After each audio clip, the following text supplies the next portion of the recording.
The bright neon sign of Wright's Interstellar Fuel Station flickered against the darkness of space. The small outpost floated near the edge of human territory, a lonely beacon for weary travelers crossing the vast emptiness between star systems. Inside their modest civilian transport ship, Captain Frank Miller guided the vessel toward the docking bay, his experienced hands moving across the controls with practiced ease. "Home sweet home," Frank said, a slight smile crossing his weathered face. After 6 months on a classified deep space mission, even this remote fuel station felt like a welcome sight. Lieutenant Susan Clark looked up from her data tablet. "According to the registry, this place is run by civilians. Sam and Betty Wright been operating for 15 years. "Good," Sergeant Joe Thompson said from the back of the transport. The muscular man stretched his arms above his head. "No military protocols, no saluting. Just a quick refuel, some real food, and back on our way." Specialist Heather Young nodded in agreement as she secured their personal gear. The 4 Space Command veterans had been through hell together, surviving the kind of missions that never made it to public news channels. Now they were finally heading home, their discharge papers freshly signed after years of service. The transport docked with a gentle bump. Frank powered down the engines and turned to his companions. "Remember, we're just regular travelers. No need to mention our background or the mission." They all nodded. Their recent operation against the Hive Collective remained strictly classified, and they preferred to avoid attention anyway. They had seen enough excitement to last several lifetimes. The station's interior was surprisingly cozy, with warm lighting and the smell of actual cooked food wafting from a small diner area. An elderly man with kind eyes greeted them from behind. "The main counter. Welcome to Wright's. Name's Sam. What can I do for you folks today?" Frank approached with a friendly nod. "Just need a refuel and maybe some supplies for the road. Long trip ahead." Sam began typing into his console. "No problem at all. My wife Betty runs the kitchen if you're hungry. Best burgers in this sector, though I might be biased." He chuckled. As the 4 veterans settled in, Heather went to order coffee while Susan handled the refueling paperwork. Joe and Frank took stock of their surroundings, an old habit that had saved their lives more than once. The station was quiet, with only a couple of other human merchants sitting in the diner area. The peaceful atmosphere changed suddenly as a low rumble vibrated through the station. Through the large observation window, they saw a fleet of sleek, menacing vehicles approaching. Not standard ships, but something more like space motorcycles, heavily modified with sharp protrusions and glowing engines. Sam's friendly expression fell immediately. His hands trembled slightly as he looked toward the docking monitors. "Everything okay?" Frank asked, instantly alert to the change. "The Cosmic Reapers," Sam said quietly. "A Draxian biker gang. They've been causing trouble at stations throughout this sector." The docking bay doors opened again, and 7 massive figures strutted in. The Draxians stood nearly 8 feet tall, their scaly skin covered in natural armor plating that gleamed under the station lights. Their leader, distinguishable by the red markings across his chest plates, surveyed the room with glowing yellow eyes that eventually settled on Sam. "Right," the leader bellowed, his voice unnaturally deep. "Where's our special treatment? I don't see our reserved docking spots." Sam stepped forward nervously. "Zaxthor, we've been over this. I can't reserve docks for you. It's against regulations, and I could lose my license." The massive alien moved with surprising speed, leaning over the counter until his face was inches from Sam's. "Your human regulations mean nothing out here. We are Draxians. We take what we want." From their table, the 4 soldiers watched carefully. They had encountered Draxians before, a warrior species known for their physical strength and aggressive temperament, but also for a strict honor code that governed their actions. "Should we intervene?" Heather whispered, her hand instinctively moving toward the concealed sidearm under her jacket. Frank shook his head slightly. "Not yet. Let's see how it plays out."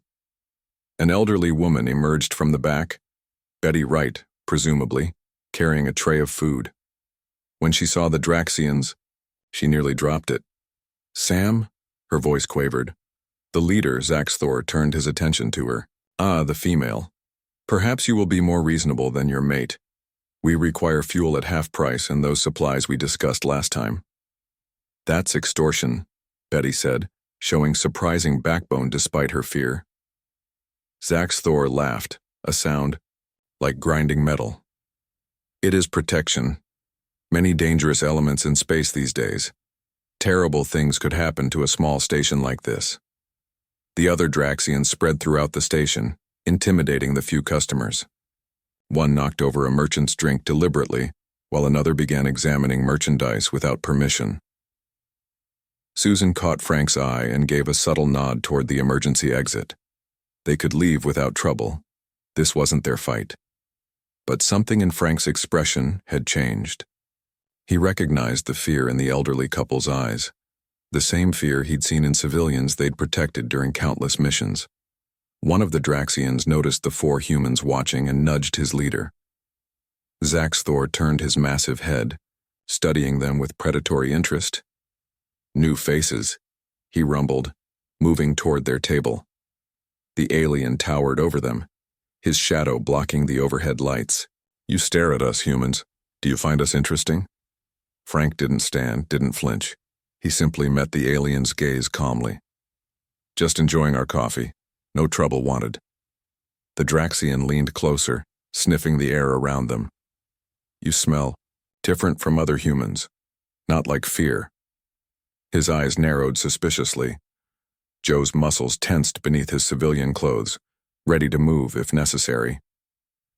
Heather casually shifted her position to create a clear line to the door, while Susan's hand disappeared beneath the table. Zax Thor, another Draxian called from the counter. The old man won't open the premium fuel reserves. The leader's attention turned back to Sam, who stood his ground with newfound courage. Those supplies are reserved for emergency services. I cannot legally— Zax Thor slammed a massive fist on the counter, cracking the surface. Your laws mean nothing here. Frank set down his coffee cup with deliberate calm. The sound, though quiet, somehow cut through the tension in the room. The Draxian leader turned slowly. Something to say, little human? Frank shook his head. Just thinking it must be exhausting. What? Zax Thor growled. Having to prove how tough you are all the time, Frank said mildly. Coming to a small station scaring old folks must be tiring. The station fell completely silent. The Draxians stared in disbelief that anyone would speak to their leader this way. Zax Thor's scaled skin flushed a deeper red. You dare mock me, human? Do you know what I could do to you? Frank looked at his companions, then back to the alien. I have some ideas, yes. Slowly, deliberately, Frank stood up. Though he was 1.5 feet shorter than the Draxian, something in his posture made several of the aliens step back unconsciously. We just want to refuel and be on our way, Frank said. And I think the Wrights want to run their business, in peace. Surely there's a solution that doesn't involve breaking things or threatening people. Zax Thor studied Frank with newfound curiosity. You are either very brave or very stupid. Or perhaps— His nostrils flared as he took another deep breath. You smell of battle. Behind the leader, 3 more Draxians entered the station, bringing their total to 10. Frank noticed Susan's slight frown. The odds were getting worse. What brings 4 humans to the edge of your territory? Zax Thor demanded. Just passing through, Frank replied. The Draxian leader's mouth curved into what might have been a smile, revealing rows of sharp teeth. Well, humans, you have passed into our territory. Now? Zax Thor circled the table slowly, his massive form casting shadows over the 4 humans. His gang members spread out through the station, blocking exits and intimidating the few other customers into leaving.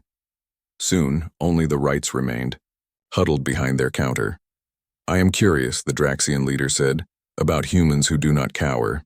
It is unusual. One of the larger bikers, with a scar running down his faceplate, approached the table. Let me test them, Zax Thor. See how brave they really are. Without waiting for permission, he reached down and deliberately knocked over Heather's coffee cup. The hot liquid splashed across the table and onto her lap. Heather didn't flinch. She simply looked down at the spreading stain, then up at the Draxian, her face calm. That was rude, she said quietly. The biker laughed, a harsh sound that echoed through the station. What will you do about it, tiny human? Frank placed a hand on Heather's arm, a subtle signal to wait. He turned to face Zaxthor directly. We don't want trouble. We're just passing through like many others who need this station. Zaxthor's yellow eyes narrowed. This station pays for our protection. Protection from whom? Susan asked. You seem to be the only threat here. The comment hung in the air. Several of the Draxians growled, moving closer. Kraz, Zaxthor addressed the biker who had spilled the coffee. What do you think? Should we show these humans what happens when they disrespect the Cosmic Reapers? Kraz bared his teeth in what might have been a smile. Their ship looks valuable, and the female is not unpleasant to look at for a human. Joe's hands clenched into fists under the table, but his face remained neutral. Susan gave him a warning glance. More engines rumbled outside as additional bikers arrived, bringing their total to 15. The odds were getting worse. I have a proposition, Frank said calmly. You need fuel and supplies. The Wrights run a business. There must be a fair arrangement possible without resorting to threats. Zaxthor seemed amused. Fair? We are Draxians. We take what we want because we are stronger. That is the natural order of things. Frank nodded thoughtfully. And yet your species also has a strong code of honor. The Draxian Honor Code is respected throughout the galaxy. The alien leader tilted his head, clearly surprised by Frank's knowledge. You know of our ways? I know that true Draxian warriors pride themselves on facing worthy challenges, not on bullying those weaker than themselves. Where is the honor in threatening elderly humans? A murmur ran through the gathered bikers. Zaxthor's scales darkened slightly, a sign of irritation, or perhaps embarrassment. You dare lecture me on Draxian honor? He growled. From across the room, Betty Wright watched the exchange with growing interest. She noticed something no one else had. A small insignia partially visible on Frank's bag where his jacket had shifted. Her eyes widened in recognition. Sam, she whispered urgently to her husband. That symbol. It's the 7th Orbital Drop Battalion, the Ghostwalkers. Sam's mouth fell open. The ones who held the line at Proxima Centauri, against the entire Hive fleet? Betty nodded slightly. I think we should stay very quiet and very still. Meanwhile, Joe had carefully risen from his seat. Permission to stretch my legs, boss? And maybe get some supplies from our transport? His casual words carried a hidden meaning that Frank understood immediately. Go ahead. We're not going anywhere soon. Frank replied. As Joe moved toward the exit, 2 Draxians blocked his path. The human stays, Zaxthor commanded. Joe raised his hands in a placating gesture. Just getting some personal items. My medication. He patted his chest. Human weakness, you know. Bad heart. Zaxthor considered this, then nodded to his guards. To let Joe pass. One of you, follow him. Make sure he only retrieves what he claims. A Draxian named Vrax, smaller than the others but with particularly sharp-looking armor plates, followed Joe out. Zaxthor returned his attention to Frank. You speak of honor and fairness, yet you are clearly hiding something. No ordinary humans would speak to Draxians as you do. Frank shrugged. We've traveled widely. Let me see your identification, the Draxian demanded. Susan intervened smoothly. Our IDs were stolen at our last stop. That's partly why we're in a hurry to get home. Zaxthor laughed. More lies. Perhaps we should search their ship thoroughly. I suspect these humans are smugglers or perhaps spies. Outside, Joe moved toward their transport, aware of Vrax following closely behind. As they entered the ship, Joe began rummaging through a compartment. Heart medication is right here somewhere, he muttered. Vrax looked around the ship with growing suspicion. It was too orderly, too efficient in its layout. Not like a civilian vessel at all.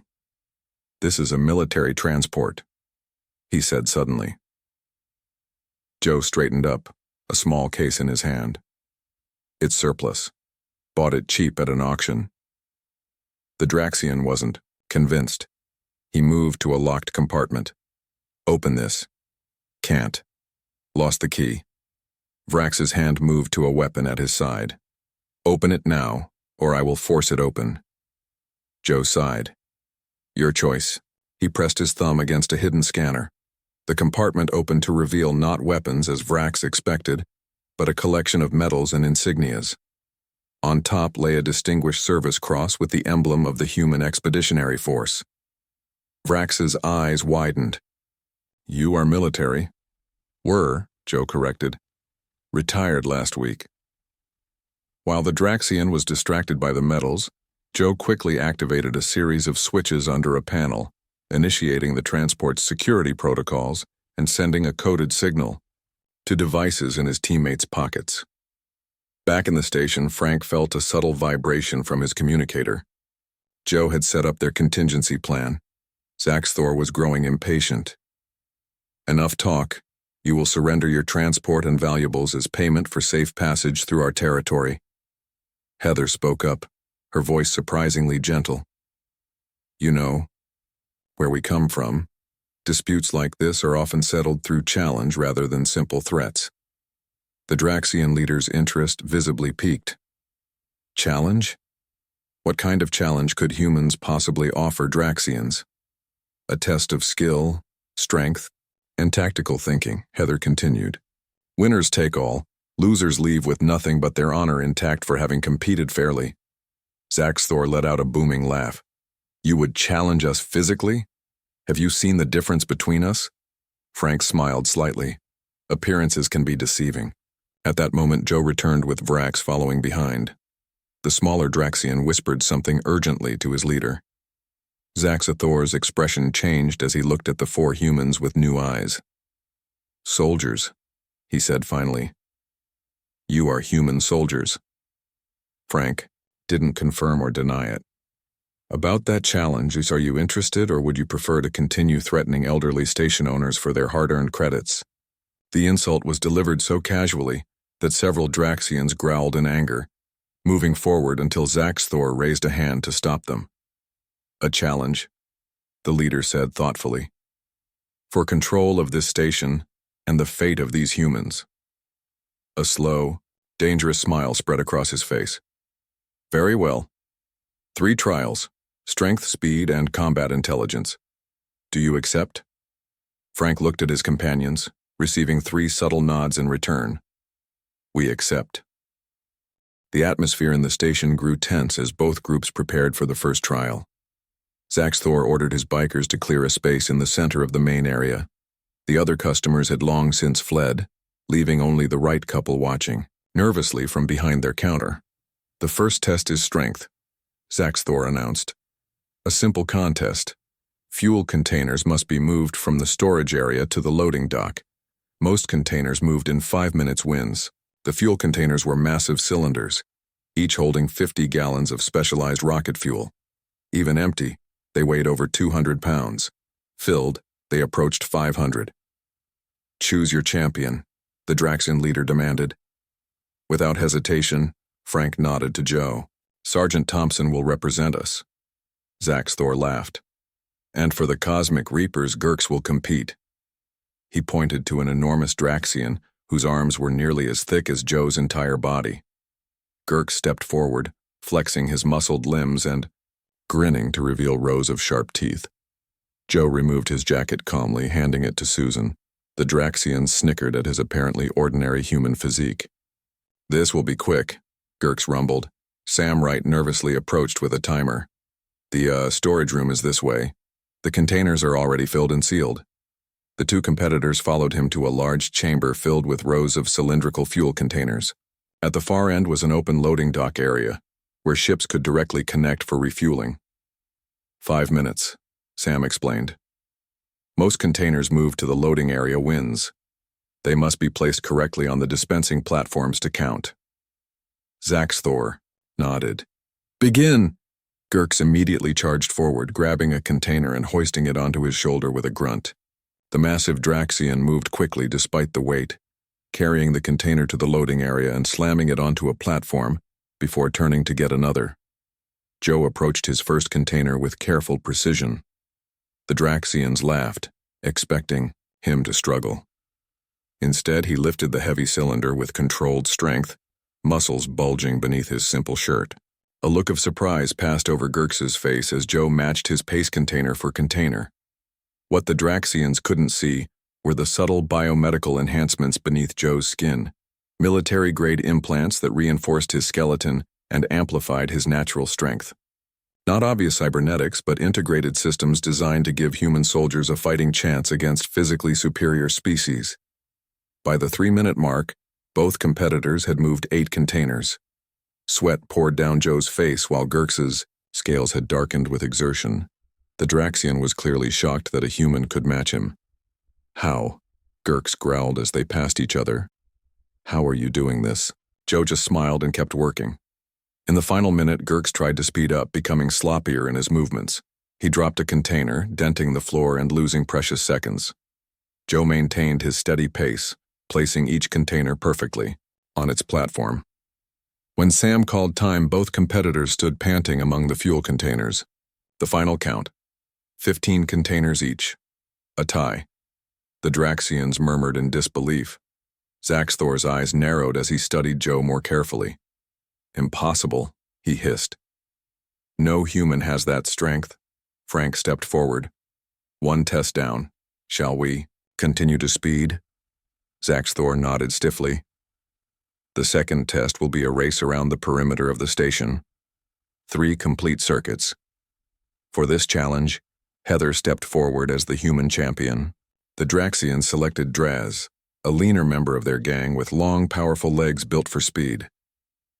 Betty Wright led them to an airlock that opened onto the station's exterior platform. The fuel station had a maintenance track circling its outer ring designed for repair crews to access the station's systems. 3 laps, Betty explained. Safety tethers must be worn. She handed both competitors magnetic boots and safety lines that would keep them from floating away into space. Heather removed her heavy boots and outer layer, revealing a form-fitting undersuit that the others immediately recognized as military-grade compression wear. Designed for high-G maneuvers and orbital drops, the suit enhanced circulation and muscle response. The competitors took their positions at the starting line. Betty raised her hand. "Ready, go." Draz shot forward with surprising speed, his long legs covering ground quickly as he adjusted to the lower gravity on the station's exterior. Heather started more carefully, finding her rhythm before accelerating.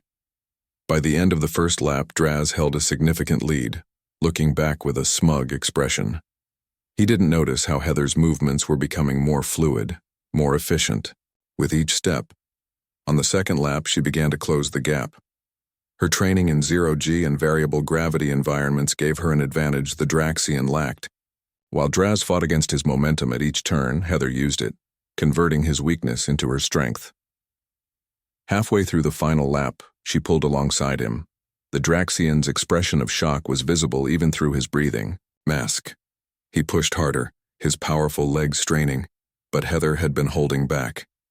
As they approached the final stretch, she accelerated with the precision that had made her the top orbital drop specialist in her unit. Her body moved in perfect harmony with the changing gravity field, each step precisely calculated. She crossed the finish line 2 full seconds before Draz, who collapsed onto the platform, gasping for air. When they returned inside, the Draxian, bikers were silent with disbelief. Humans had now won one test and tied another. Zaxthor's voice was tight with anger. "What are you? No ordinary humans move like that." Frank smiled slightly. "Just well-trained. 1 win, 1 tie. Shall we proceed to the final test?" The Draxian leader nodded grimly. "Combat intelligence, a tactical challenge." He explained the rules. Each side would have 10 minutes to create a defensive position using only materials found in the station. Then they would take turns trying to breach the other's defenses. Success would be measured by speed of breach or completed defense. The Draxians went first, constructing an impressive barricade of fuel drums, cargo containers, and their own bikes. They worked together with surprising coordination, creating multiple layers of obstacles. No human could get through this without weapons, Zaxthor boasted when their time was up. For the breach attempt, Susan took the lead. studying the Draxian defenses carefully. Frank, Joe, and Heather stood back, waiting for her signal. "Their structure has 3 weaknesses," she whispered. "Watch for my marks." What followed was a demonstration of perfect teamwork. Susan pointed out a specific fuel drum, which Joe tipped slightly, creating a distraction on the left side. Heather slipped through a narrow gap that appeared, drawing attention to the right. While the Draxians focused on these movements, Frank and Susan exploited a weight distribution flaw in the center, causing a cascade of containers that opened a path straight through. In 30 seconds, they had penetrated the impenetrable defense. The Draxians stood in shock. Zax Thor's scales had turned almost white with fury and disbelief. "Now we build our defense," Frank said calmly. The humans' construction appeared much simpler, just a basic barrier of crates and equipment. The Draxians laughed, confidence returning. "This will take us 10 seconds to break through," Zax Thor proclaimed. But when the bikers charged, they found themselves funneled exactly where the humans wanted them. Hidden tripwires caused them to stumble. Balanced containers fell at precisely the right moments. What seemed like a simple barrier was actually an intricate trap designed by veterans of 100 battles. After 3 minutes of frustrated attempts, the Draxians had made no progress. Zax Thor slammed his fist against a wall, in frustration. "Enough. Who are you people? Tell us the truth."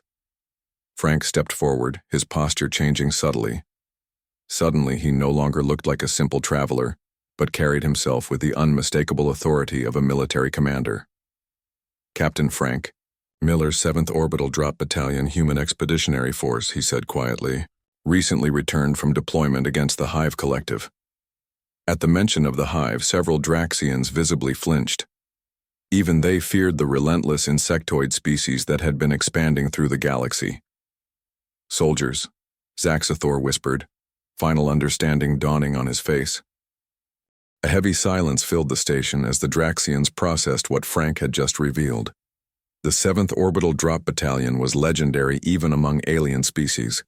Elite human soldiers trained to deploy from orbit directly into the most dangerous combat zones. They were nicknamed Ghostwalkers for their ability to appear behind enemy lines without warning. "The Hive Collective," one of the younger Draxians whispered fearfully. "You fought them and lived?" Frank nodded. "Our last mission, 6 months deep in Hive territory." Zax Thor stepped forward, his demeanor noticeably changed. The arrogance had faded, replaced by a wary respect. "The challenges are complete. 2 victories for the humans, 1 tie. By Draxian honor code, you have won fairly." The biker leader turned to his gang. "The Cosmic Reapers will leave this station. The humans have proven themselves worthy opponents." Susan spoke up. "Before you go, maybe we can reach a better arrangement than simply leaving." The Draxians paused, confused. They had lost the challenge and expected to be banished, possibly even reported to human authorities. Frank gestured toward a table. "Perhaps we should talk. The Wrights might even have some food and drinks to share." Zax Thor hesitated, then nodded slowly. The tension in the room began to ease as both groups moved toward the station's small dining area. Betty Wright, recognizing the shift in mood, quickly brought out plates of food and mugs of a steaming beverage. As they sat, Frank nodded to Heather, who retrieved a small device from their ship. She placed it on the table and activated it, projecting a 3-dimensional star map into the air between them. "This is where we've been," Frank explained, pointing to a region of space glowing an ominous red. "Hive territory has expanded by 30% in the past year alone."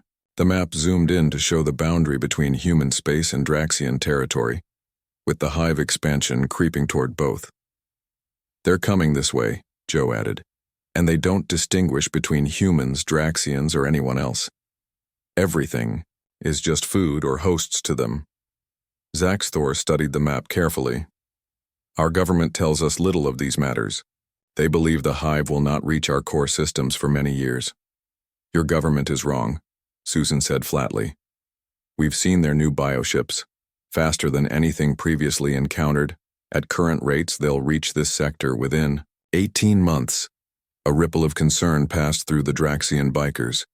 Even the toughest among them had heard stories about the Hive, an insectoid collective consciousness that consumed everything in its path, incorporating useful genetic material and discarding the rest. "Why tell us this?" Zaxthor asked suspiciously. "We are just a biker gang, not military." Frank leaned forward. "Because you know this region better than anyone. You travel through the shadows, the places official patrols never see. You notice things others don't." Understanding dawned on the Draxian leader's face. "You want us as scouts." "Intelligence gatherers," Frank corrected. "Early warning systems. The Hive sends infiltrators before their main forces arrive. Small, easily missed, unless you know what to look for." He tapped the projector, and the image changed to show a small, innocuous-looking creature similar to a earth beetle, but with distinctive purple markings. Hive sensors, biological drones. They establish quantum communication relays between their forward elements and the main collective. If you see these, it means advanced forces are already here. Kraz, the Draxian who had spilled Heather's coffee earlier, leaned forward with newfound interest. "These would be in remote areas? Asteroids? Abandoned stations?" "Exactly the places your gang frequents," Susan confirmed. The conversation continued as the soldiers explained the Hive's tactics and methods. The Draxians listened with growing attention, asking surprisingly intelligent questions. It became clear that beneath their rough exterior, many were former military themselves, who had chosen the freedom of the frontier over the strict hierarchies of Draxian society. Sam and Betty Wright watched in amazement as former enemies transformed into potential allies before their eyes. The elderly couple quietly served food and drinks, occasionally exchanging glances of relief and wonder. After an hour of detailed discussion, Zaxthor stood and walked a few paces away, gesturing for his lieutenants to join him. They conversed in low tones in their native language, occasionally glancing back at the humans. Finally, the Draxian leader returned to the table. He placed a ceremonial dagger before Frank, a traditional symbol in Draxian culture. "The cosmic. Reapers accept your proposal," he said formally. "We will be your eyes in the darkness between stars, but we require something in return." Frank nodded. "Name it. Respect, recognition. We are not criminals, but free Draxians who rejected the stifling control of our government. We need assurance that your human authorities will not target us for helping you." Susan pulled out her datapad. "We can arrange provisional status as independent contractors for the Human Expeditionary Force.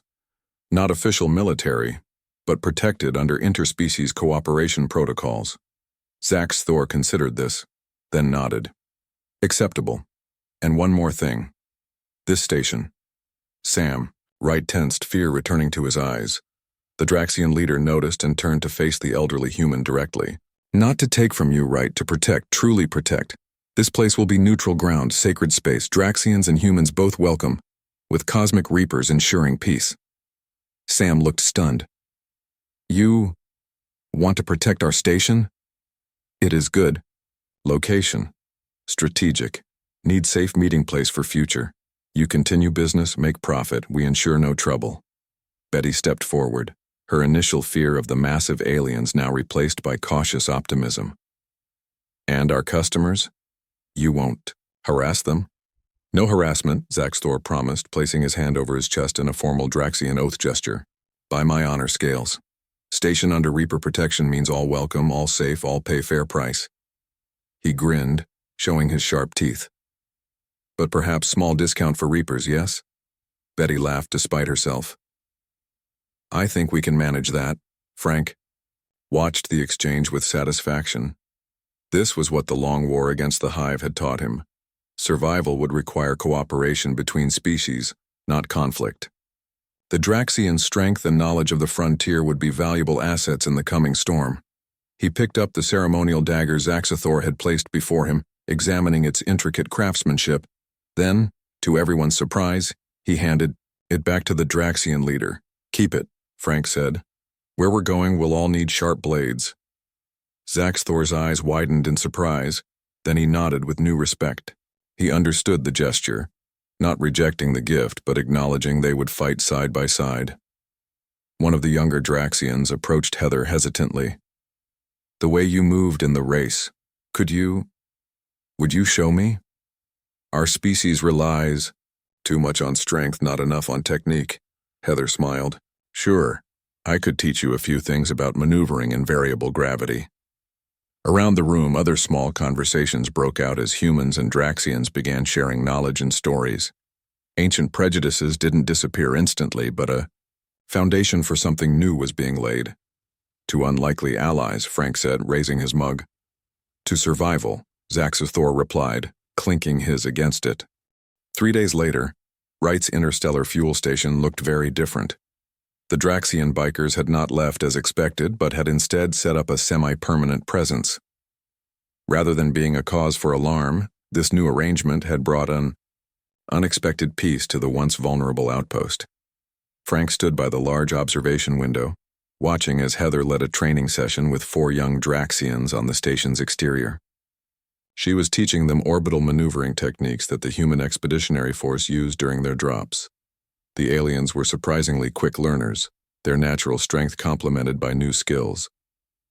"I never thought I'd see something like this," Betty Wright said, coming to stand beside Frank. She handed him a steaming cup of coffee. "Draxians and humans working together." Frank smiled. "The best alliances often come from unexpected places."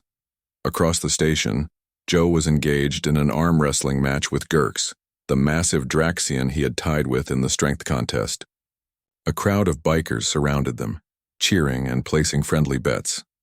The competition had become a daily ritual, with neither competitor able to consistently beat the other. "Still tied?" Frank asked as Betty laughed at the spectacle. 7 wins each by my count," she replied. "I think they'll be at it forever." Near the main counter, Susan sat with Zaxathor and 3 of his lieutenants, surrounded by star charts and navigation data. They were mapping patrol routes for the Cosmic Reapers, focusing on remote areas where hive infiltrators might first appear. The transformation in the Draxian leader was remarkable. Once focused solely on intimidation and taking what he wanted, Zaxathor now approached his new role as protector with surprising dedication. His natural leadership abilities, previously used to terrorize, were now channeled into organizing effective surveillance networks. "You were right," Betty said quietly, to Frank. "There was honor in them, it just needed to be awakened." Frank nodded. "Most beings want purpose. The Reapers were looking for it in the wrong places." Sam Wright emerged from the back room carrying a large sign. With Kraz's help, he mounted it above the main entrance. "Neutral ground. All species. Welcome. Under the protection of the Cosmic Reapers and Human Expeditionary Force." The message was repeated in Draxian script below. It was more than just a sign. It was a declaration that this small outpost stood for something new in a dangerous galaxy. "Our business has doubled already," Sam told Frank proudly. "Word spreads, fast on the frontier. A safe harbor where different species can meet without fear. Traders are already changing their routes to stop here." Frank wasn't surprised. The war against the Hive had taught humanity harsh lessons about isolation. Survival would depend on cooperation, on finding common ground with former enemies. What was happening at this small fuel station was a microcosm of what needed to happen throughout known space. The station's communication system chimed with an incoming message. Betty moved to the console and answered it. A human merchant captain appeared on the screen looking nervous. "Right station? We're approaching with valuable cargo. Heard this was safe space now, is that true?" The captain looked skeptical. Before Betty could answer, Zaxathor stepped into view of the communication panel. The merchant captain flinched visibly at the sight of the Draxian. "Right station is under Reaper protection," Zaxathor declared, proudly. "All honest traders welcome, safe refueling, fair prices." The captain seemed doubtful until Susan joined them at the console. "Human Expeditionary Force also present, Captain. You have nothing to fear here." The combination seemed to reassure the merchant. "Docking in 20 minutes, then. Thanks." As our Betty closed the channel, Zaxathor turned to Frank. "More ships means more eyes and ears, more information about hive movements. Frank nodded approvingly. The Draxian was thinking strategically. A sudden commotion at the docking bay drew their attention. A small vessel had arrived unexpectedly. Not the merchant, but a sleek military courier bearing Human Expeditionary Force insignia. Frank and his team exchanged glances. Their retirement might be shorter than planned.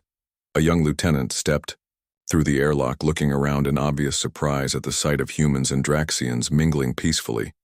When he spotted Frank, he snapped to attention and saluted. "Captain Miller, High Command sent me. Urgent situation developing in Sector 47. Hive activity confirmed. They're requesting you and your team return to service immediately." The lieutenant handed Frank a sealed data chip.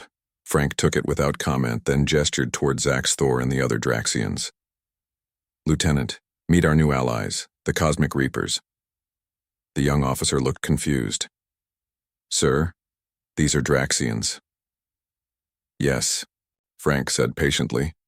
"And they know this region better than any of our scouts. They've agreed to help us track Hive movements." The lieutenant looked skeptical, but was too well trained to question a superior officer openly. "Command didn't mention alien auxiliaries, sir." Susan stepped forward. "They will once they see our report. The Reapers have already identified 3 potential infiltration points we missed." Frank inserted the data chip into a secure reader and studied the information it contained. His expression grew serious as he read the details. "It's happening faster than we predicted," he told his team. "Hive bioships detected at the edge of Sector 47. That's only 2 jumps from here." Zax Thor looked over his shoulder at the data. "My people have settlement in that sector. Small mining colony." A heavy silence fell over the group as the implications sank in. The Hive wasn't just a distant threat anymore. It was here, now, threatening both their species. Frank turned to face the Draxian leader directly. "Zax Thor, our orders are to return and report, but if your people are in danger..." The Draxian placed a heavy hand on Frank's shoulder. "We fight together, yes? Show Hive what happens when they face Draxians and humans as one force." Frank looked at his team. Joe grinned and cracked his knuckles. Heather nodded firmly. Susan was already pulling up tactical data on her pad. "Lieutenant," Frank addressed the young officer, "inform command we accept the mission, but with modifications. We're bringing allies." The lieutenant looked at the assembled group of soldiers and bikers, doubt giving way to cautious hope. "Yes, sir. What should I tell them about these allies?" Frank smiled. "Tell them we taught some bikers a lesson at a fuel pump, and now we're going to teach the Hive the same lesson." Sam and Betty Wright watched as the unlikely coalition prepared for departure. What had begun as a simple refueling stop had transformed into something much more significant, perhaps the beginning of an alliance that might save both their species. Betty hung a new, smaller sign behind her counter. It read simply, "Where it all started." As Frank's team and the Cosmic Reapers boarded their respective vessels, Zax Thor paused at the airlock. He turned back to look at the fuel station one last time, then made the formal Draxian gesture of respect toward the elderly human couple. "We will return," he promised. This place now important in Draxian history. The ships departed together, a human transport and Draxian cruisers flying in formation, former enemies now united against a common threat, their journey beginning at a simple pump in the vastness of space.